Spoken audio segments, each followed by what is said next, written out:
परीक्षित शर्मा जी, अधिवक्ता, secretary general international council of jurists. Maharaj ji, यद्यपि प्रश्न पहले हो चुका है काफी बार, बट ये सारे एक साथ सुप्रीम कोर्ट के वहाँ अपनी प्रैक्टिस करते हैं, एडवोकेट्स हैं, इसलिए फिर से कर रहा हूँ महाराज जी इनके।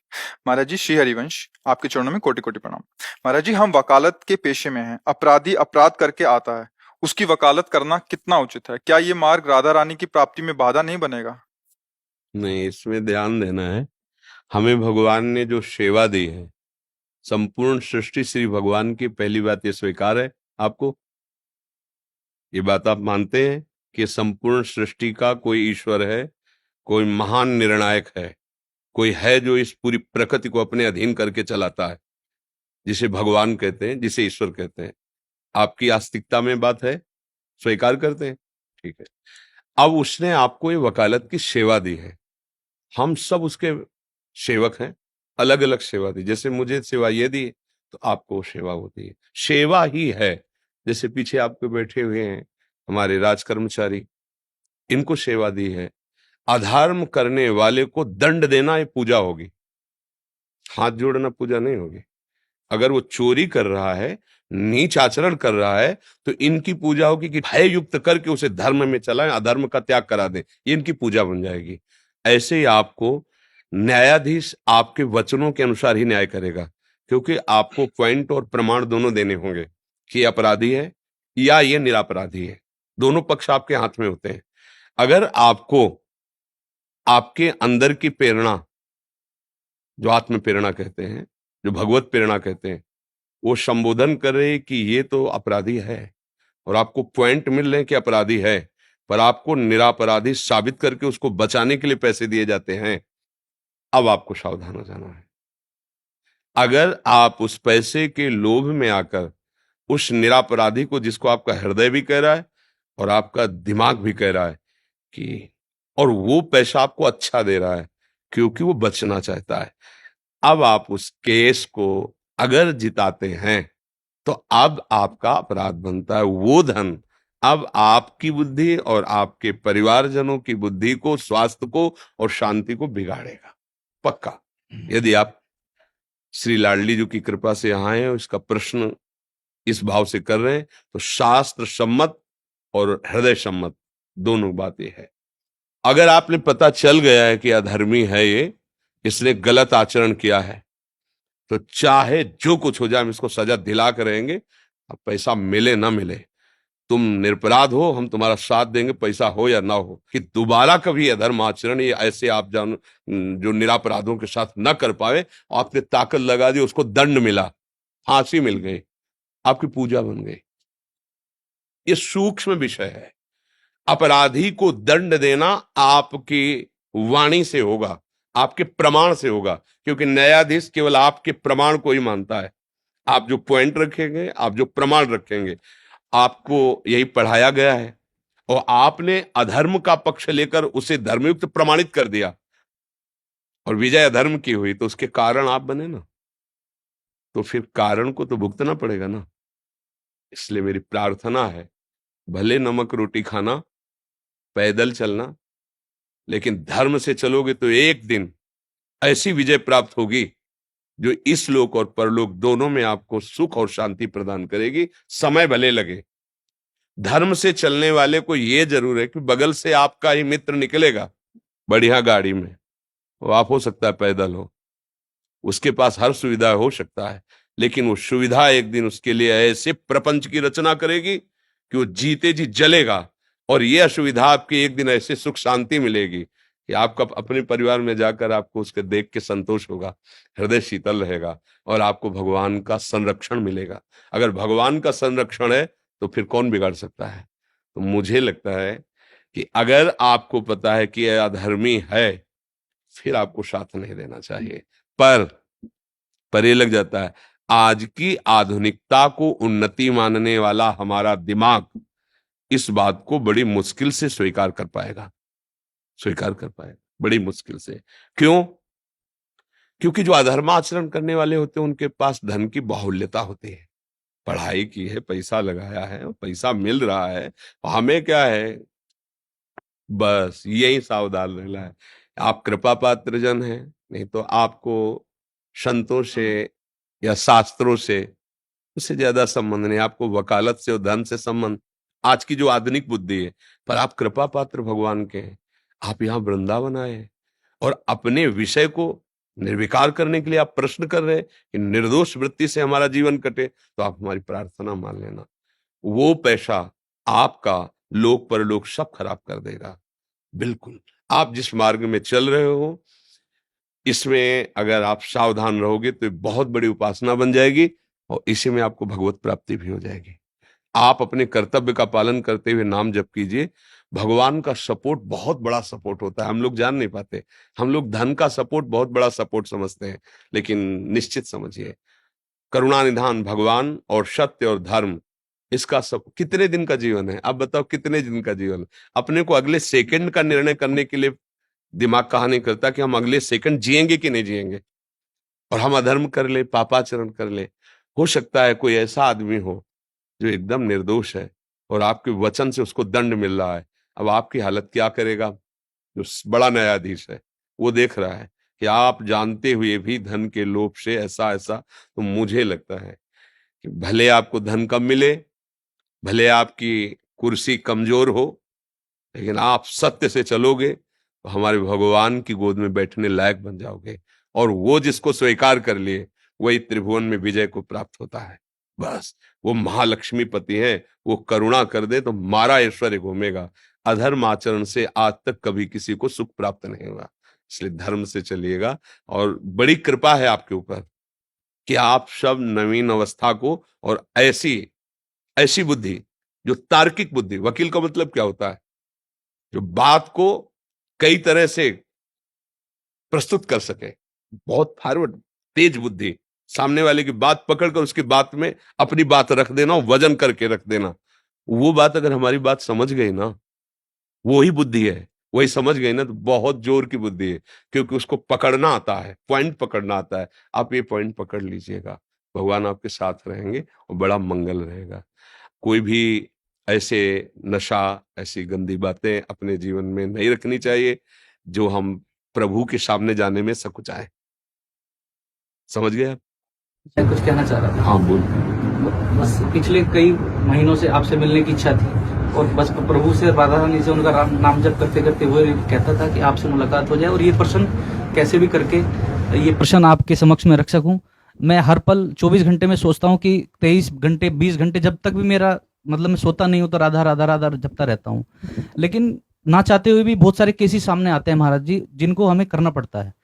तो अब ऐसी स्थिति परिस्थिति में या तो हमें घर परिवार त्याग के वानप्रस्थ की ओर नहीं, ऐसा कैसे परित्याग करना पड़ेगा, ऐसा कैसे कर या नहीं, फिर काम दूसरा चेंज करना नहीं, पड़ेगा। नहीं, काम भी दूसरा नहीं करना। ऐसा कैसे परिस्थिति आती है कि मुझे करना ही पड़ेगा धर्म? आप हमको अब प्रमाणित करके प्रमाणित बता। ये है जैसे किसी ने किसी गाड़ी से किसी का एक्सीडेंट कर दिया जी और वो उसकी मौके पे मौत हो गई है। जी।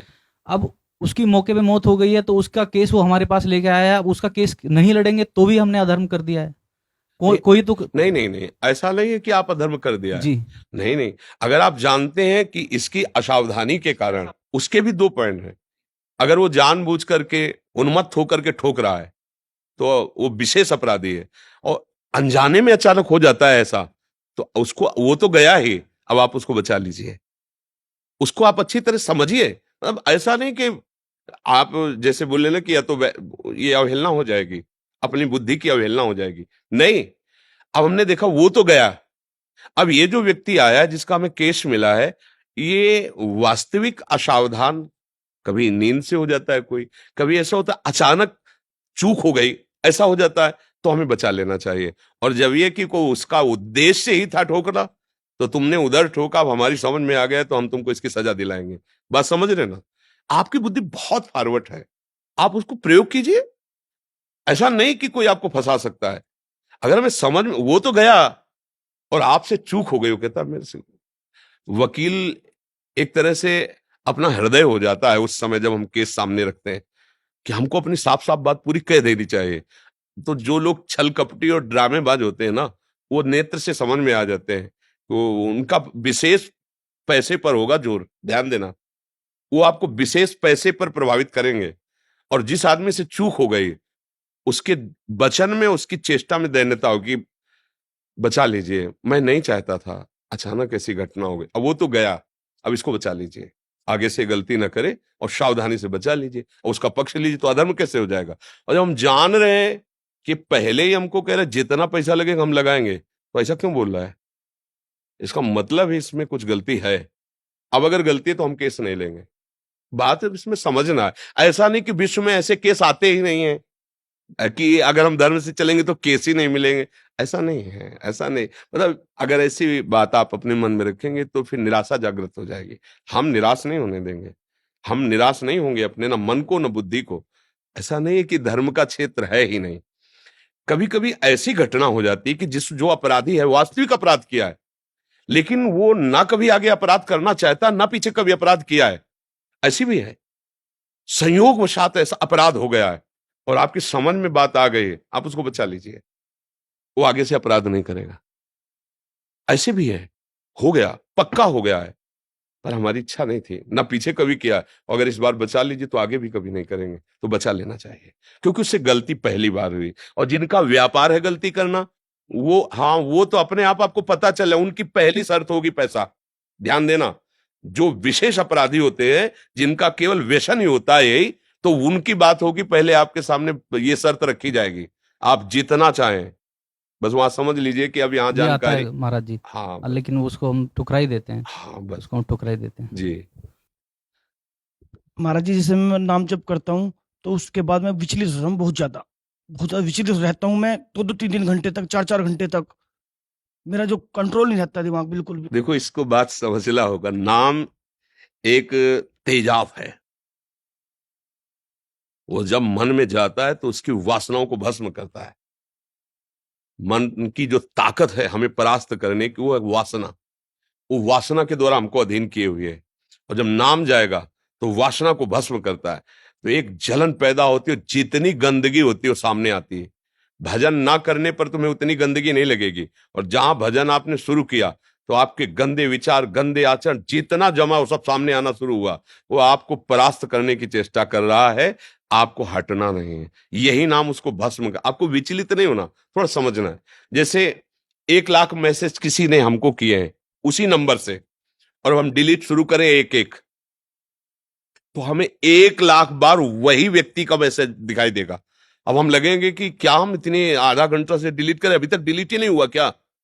ऐसे ही असंख्यों बार हमसे अपराध हुए हैं, काम से, क्रोध से, लोभ से, मोह से, जिनको कोई नहीं जानता, भगवान जानते हैं, और वो सब हमारे मन में भरे हुए हैं। और जब हम नाम जब शुरू करते हैं, मान लो काम वृत्ति वही आई, नाम ने नष्ट किया, फिर वही काम वृत्ति आई नष्ट, मुझे लगता है ये कब नष्ट होगी, वो नष्ट हो रही प्रत्येक, पर वो जमा है बहुत पुराना, अनंत जन्मों से। इसलिए हिम्मत करके डटे रहो, राधा राधा बोलते रहो, एक दिन ऐसा आएगा कि निर्मल हृदय हो जाएगा, शांत हो जाएगा। नाम से कभी अमंगल नहीं होता।